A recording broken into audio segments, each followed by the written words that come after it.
Hello student, তোমরা কেমন আছো? আশা করি তোমরা সকলেই ভালো আছো। প্রতাপ একাডেমি কোচিং পরিবারে তোমাদেরকে সকলকেই স্বাগত জানাই। তোমরা যারা ক্যালকাটা ইউনিভার্সিটির আন্ডারে অল অ্যাফিলিয়েটেড কলেজগুলির মধ্যে ফিফথ সেমিস্টারে পড়াশোনা করছো, তোমাদের জন্য আজকে আমি নিয়ে চলে এসেছি একেবারে শেষ মুহূর্তে পলিটিক্যাল সায়েন্স জেনারেল বা রাষ্ট্রবিজ্ঞান জেনারেলে ডিএসসি A2 পেপারের জন্য গুরুত্বপূর্ণ 10 মার্কস আর 15 মার্কসের কয়েকটি কোশ্চেন। মডিউল 1 আর মডিউল 2 রয়েছে।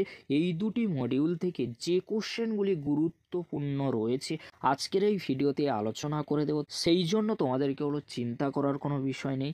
এই কোশ্চেনগুলি তোমরা চোখ বন্ধ করে রেডি করে নাও।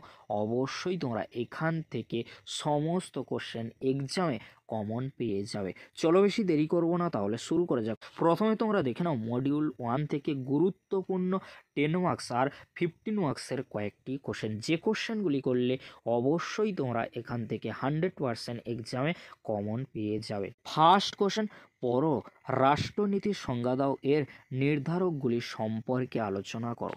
জাতীয় স্বার্থ কি? জাতীয় স্বার্থ কিভাবে বিদেশ নীতি গঠনকে প্রভাবিত করে তা আলোচনা করো।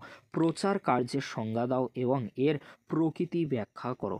এই যে তিনটি কোশ্চেন আমি বললাম, তিনটি কোশ্চেন খুবই গুরুত্বপূর্ণ। এই তিনটি কোশ্চেনের মধ্যে যে কোনো একটি কোশ্চেন তোমরা এক্সামে কমন পেয়ে যাবে। এবারে তোমরা দেখে নাও মডিউল 1 থেকে গুরুত্বপূর্ণ 10 মার্কসের কয়েকটি কোশ্চেন।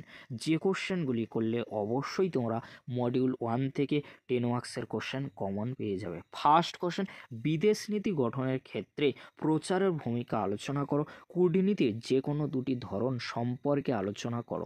কূটনীতির সংজ্ঞা দাও। পররাষ্ট্রনীতি ও কূটনীতির মধ্যে পার্থক্য আলোচনা করো। তিনটি কোশ্চেন রয়েছে, তিনটি কোশ্চেন করলে অবশ্যই তোমরা এখান থেকে 10 মার্কসের জন্য মডিউল 1 থেকে একটি কোশ্চেন এক্সামে কমন পেয়ে যাবে। এবারে তোমরা দেখে নাও মডিউল 2 থেকে গুরুত্বপূর্ণ 10 মার্কস ও 15 মার্কসের কয়েকটি কোশ্চেন। প্রথমে তোমরা দেখে নাও 15 মার্কসের জন্য গুরুত্বপূর্ণ মাত্র তিনটি কোশ্চেন। যে তিনটি কোশ্চেন করলে অবশ্যই তোমরা একটি কোশ্চেন এক্সামে কমন পেয়ে যাবে। ফার্স্ট কোশ্চেন, ঠান্ডা যুদ্ধোত্তর কালে ভারতের বিদেশ নীতির মূল বৈশিষ্ট্যগুলি আলোচনা করো। ভারত শ্রীলঙ্কার দ্বিপাক্ষিক সম্পর্কের বিবর্তন আলোচনা করো। ভারত ও বাংলাদেশে পারস্পরিক সম্পর্ক ব্যাখ্যা করো।